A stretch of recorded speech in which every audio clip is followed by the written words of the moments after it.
اس لیے یہ اللہ ہمیں بھی کہہ رہا ہے، یہ ہر انسان کے لیے میسیج ہے کہ تم فکر نہ کرو، اللہ تمہیں راضی کر دے گا کسی نہ کسی طریقے سے۔ دیکھیں اللہ سے ہوپ لگائیں گے نا تو ایمٹی ہینڈ نہیں آئیں گے، یہ میں آپ کو بتا دوں۔ انسانوں کے پاس جائیں گے تو شاید وہ مسئلہ حل ہو جائے، شاید نہ ہو، لیکن اللہ کے ہاں یاد رکھیں اللہ 3 طریقوں سے دعا جو ہے اس کو آنسر کرتا ہے۔ یا اللہ اسی وقت دے دیتا ہے امیجیٹلی، یا اللہ جو ہے اس کو تھوڑا سا ڈیلے کرتا ہے، کیونکہ ظاہر ہے اللہ تعالیٰ اس بندے کو مزید نکھارنا چاہتا ہے، اللہ چاہتا ہے یہ میرے پاس آتا رہے، مجھ سے مانگتا رہے، یا اللہ اس کو اس کا رد بدل ایسا دے دیتا ہے کہ اس کو سکون آ جاتا ہے۔ تو نو تو ہے ہی نہیں نا، ہوپ لیسنس تو ہے ہی نہیں اللہ کے ہاں، اس لیے یہ شیطان ہوپ لیس کرتا ہے بندے کو آ کے کہ جی تجھے تو یہ ملا ہی نہیں، پتہ نہیں اس کے بدلے اللہ نے کیا دینا ہے، پتہ نہیں اس کے پیچھے اللہ کی کیا حکمت ہے وغیرہ وغیرہ، یہ تو انسان نہیں سمجھ سکتا۔ اس لیے ٹرسٹ اللہ، یہ کیوں اللہ تعالیٰ یہ باتیں ہمیں بتا رہا ہے کہ اس کے وزڈم پہ ٹرسٹ کرو، اس پہ کبھی شک نہ کرو، کبھی اس کے بارے میں نیگیٹو نہ ہو۔ اور انبیاء کے بارے میں بھی ہمیں یہی پتہ لگتا ہے، کبھی نیگیٹو نہیں اللہ کے بارے میں۔ اور پھر اللہ سبحانہ و تعالیٰ اللہ کے نبی کو دیکھیں کاؤنسل کرتے ہیں، علم یجد کا یتیمن فآویٰ، دیکھیں اللہ کے لیے کافی تھا۔ کچھ لوگ کہتے ہیں نا کہ نہیں آخرت کا وعدہ ہو گیا بس کافی ہے، دیکھیں اللہ یہاں پہ بات ختم ہو جاتی ہے اللہ کے نبی، وَلَلْآخِرَةُ خَيْرٌ لَكَ مِنَ الْأُولَىٰ، آگے اللہ دلیل دے رہا ہے، اللہ کے نبی کو دلیل دے رہا ہے۔ دلیل کیا ہے کہ علم یجد کا یتیمن فآویٰ، کیا نہیں اس نے تجھے یتیم پایا اور تیری حفاظت نہیں کی؟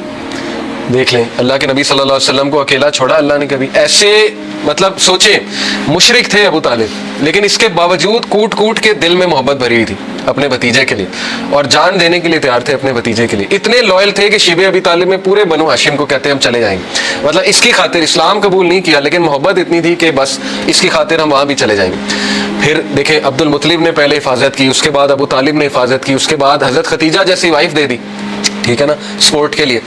ہر موقع پہ اللہ نے بندے دیے انہیں، اور ایسے بندے دیے کہ آپ سوچ نہیں سکتے، ایسی سپورٹ دی ہے، تقویت ملتی تھی اللہ کے نبی صلی اللہ علیہ وسلم کو۔ وَوَجَدَكَ ضَالًّا فَهَدَىٰ، and he found you unaware and he guided you۔ اور اللہ کے نبی صلی اللہ علیہ وسلم کہا جا رہا ہے کہ تمہارے سینے پر ایک بوجھ تھا، یہ دیکھیں نا یہ اگلی ہی جو اس سے صورت ہے، سورہ انشرح، أَلَمْ نَشْرَحْ لَكَ صَدْرَكَ وَوَضَعْنَا عَنْكَ وِزْرَكَ الَّذِي أَنقَضَ ظَهْرَكَ وَرَفَعْنَا لَكَ ذِكْرَكَ۔ اللہ کے نبی کو یہ کہا جا رہا ہے نا، اللہ کے نبی کیا ہم نے تمہارا سینہ جو ہے وہ کھول نہیں دیا، اور تمہارے اوپر جو بوجھ تھا ہم نے وہ ہٹا نہیں دیا؟ وہ بوجھ کیا تھا؟ اللہ کے نبی اپنے لوگوں کے بارے میں پریشان ہوتے تھے، سوچتے تھے ان کا کیا بنے گا، لیکن ان کے پاس کوئی میکینزم نہیں تھا، کہاں سے شروع کروں، کیسے ٹھیک کروں، حالات کیسے ٹھیک ہوں گے۔ یہ سوال اتنا امپورٹنٹ سوال ہے نا آپ کی زندگی میں کہ میں کہاں سے شروع کروں، ہر ایک کو یہ ہوتا ہے میں کہاں سے شروع کروں۔ تو اللہ تعالیٰ کہہ رہا ہے کہ کیا اللہ نے تمہاری یہ پرابلم حل نہیں کر دی؟ تم انویئر تھے، تم سوچتے تھے کہاں سے شروع کیا جائے، تو دیکھو اللہ نے پورا میکینزم تمہیں بھیج دیا، اور تمہیں وہ ذمہ داری دے دیا کہ تم اب دوسروں کے لیے ہوپ ہو، اور تم دوسروں کے لیے ایک میسنجر ہو، اور تم دوسروں کے لیے ایک جو ہے وہ لائٹ ہو۔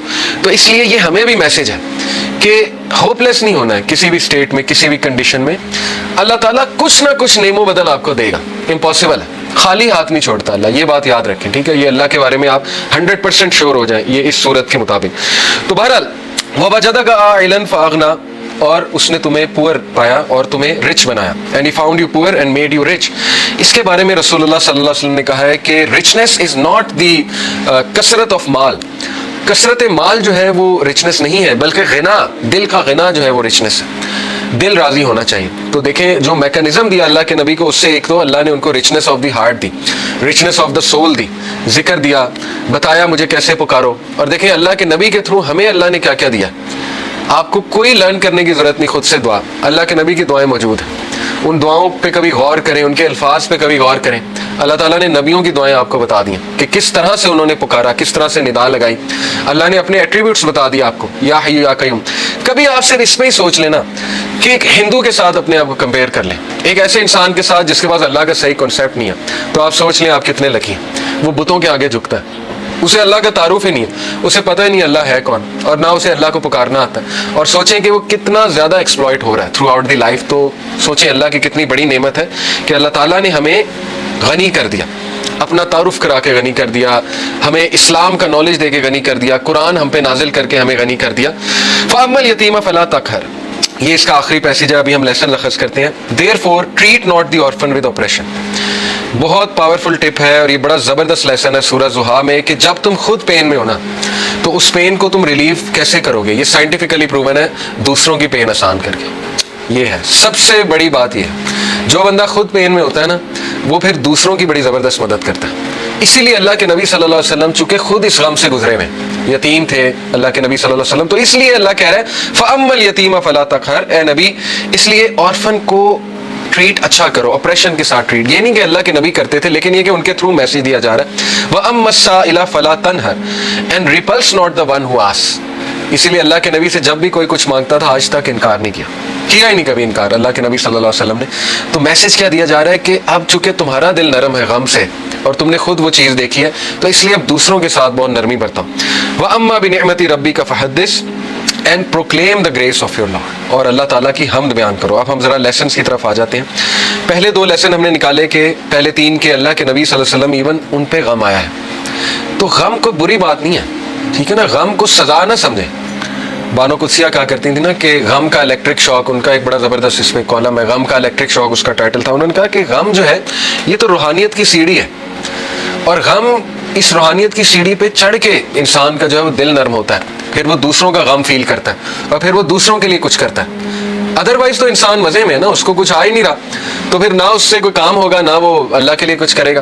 جیسے میں اکثر مثال دیتا ہوں، دیکھیں عمران خان صاحب کی والدہ کو غم، اگر وہ غم نہ آتا کینسر والا، تو شوکت خانم تو آج نہ ہوتا نا. کتنے لوگ مستفید ہو رہے ہیں شوکت خانم سے، تو ایک غم نے دیکھیں انہیں کیا کرنے میں مجبور کر دیا. اسی طرح کئی لوگوں کی آپ سٹوریز پڑھیں گے کہ ایک غم نے ان کو پتہ نہیں کتنا بڑا جو ہے وہ عظیم ایک لیڈر بنا دیا یا ایک بہت بڑا فلنتھروپسٹ بنا دیا، کیونکہ وہ اس غم سے گزرے تھے. تو اس لیے اللہ کے نبی صلی اللہ علیہ وسلم کو بھی غم آیا، نبیوں کو بھی غم آیا ہے. لیکن یہ کہ دوسرا لیسن یہ ہے کہ ہر اندھیر کے بعد صبح ہے. کوئی بھی سچویشن مکمل اندھیری نہیں ہوتی ہے. ہاں مکمل اندھیری تب ہے جب آپ انسانوں پہ رلائے کر رہے ہیں، پھر مکمل اندھیر ہے، کیونکہ انسان نہیں دے سکتا. اللہ تعالیٰ نے قرآن مجید میں کہا کہ جو مانگنے والا ہے وہ بھی ضعیف ہے اور جس سے مانگا جا رہا ہے وہ بھی ضعیف ہے. ضعف الطالب والمطلوب، آئی تھنک یہ آیت ہے. اس سے کیا آپ کو پتا ہے کتنا پاورفل لیسن اس سے ملتا ہے کہ اللہ نے مثال دی کہ جو مشرک ہے نا، جو جس سے وہ مانگ رہا ہے، جس شرک کر رہا ہے، وہ اتنی ویک چیز ہے کہ پہلی تو بات وہ اسے دے نہیں سکتا، اور جو مانگنے والا ہے وہ بھی ویک ہے. اس کا اپوزٹ کیا ہے؟ علماء کرام آپ کو پتا ہے کہتے ہیں کہ اس کا اپوزٹ کیا ہے. اس کا اپوزٹ یہ ہے کہ تم مانگ کس سے رہا ہے؟ اللہ سے. ہو از دی موسٹ پاورفل. تو مانگنے والا بھی کیسا ہونا چاہیے؟ اگر وہاں تھا کہ مانگنے والا ضعیف ہے اور جس سے مانگا جا رہا ہے وہ بھی ضعیف ہے، تو یہاں کیا ہونا چاہیے کہ مانگنے والا وہ بھی پاورفل ہونا چاہیے اور جس سے مانگا جا رہا ہے وہ تو ہے ہی. تو اس لیے اللہ سے ایسے ویسے نہیں مانگنا. اللہ تعالیٰ سے جب مانگنا ہے تو تگڑا بن کے مانگنا ہے. اتنا توکل، اتنا بلیف ہونا چاہیے. یہی تو مومن کی مثال ہے. مشرک کی مثال کیوں اللہ نے کہا ضعیف ہے مانگنے والا؟ کیونکہ اس کے ہارٹ میں ڈاؤٹس ہیں، اس کو مانگنا ہی نہیں آ رہا ہے، اس کو پتہ ہی نہیں ہے میں نے مانگنا کیسے. لیکن بلیور کے ہارٹ پہ اللہ تعالیٰ نے ایسا جو ہے وہ ایک یقین طاری کیا ہوا ہے کہ وہ مانگنے والا بھی بہت اسٹرانگ ہے اور جس سے مانگا جا رہا ہے وہ تو پھر اللہ ہے. تو یہ بات آپ ہمیشہ یاد رکھیں، ٹھیک ہے؟ کبھی بھی ڈاؤٹ نہیں کرنا اللہ کو، اور پھر تگڑا بن کے مانگنا ہے. اللہ سے جب مانگتے ہیں تو پھر 100% ہوپ کے ساتھ مانگتے ہیں. یہ دعا کے آداب میں شامل ہے. اللہ کے نبی صلی اللہ علیہ وسلم نے فرمایا تمہاری دعا تب تک قبول ہوتی رہے گی جب تک تم یقین سے مانگو گے. جیسے اس میں تھوڑا سا ڈاؤٹ آ گیا، جیسے اس میں یہ بات آ گئی کہ پتہ نہیں اللہ کرے گا نہیں کرے گا، تو وہ دعا پھر فالٹی دعا ہے. اس میں پھر کمی ہے، اس دعا میں اس میں پھر بہت زیادہ یقین آنے کی ضرورت ہے. تو اس لیے ان چیزوں پہ ورک کرنا چاہیے. دیکھیں ویلیو ایڈڈ چیزیں یہی ہے کہ اپنا یقین بڑھاؤ، اپنا توکل بڑھاؤ، ٹھیک ہے؟ تو بہرحال یہ ہمارا دوسرا لیسن تھا کہ ہر اندھیر کے بعد جو ہے وہ روشنی آئے گی ہی آئے گی. جو کچھ سنا گیا اللہ پاک اس پر عمل کرنے والا اور آگے لوگوں تک پہنچانے والا بنائے. مزید اصلاحی بیانات کے لیے ہمارا یوٹیوب چینل MA ریمائنڈر کو سبسکرائب کریں. جزاک اللہ خیر.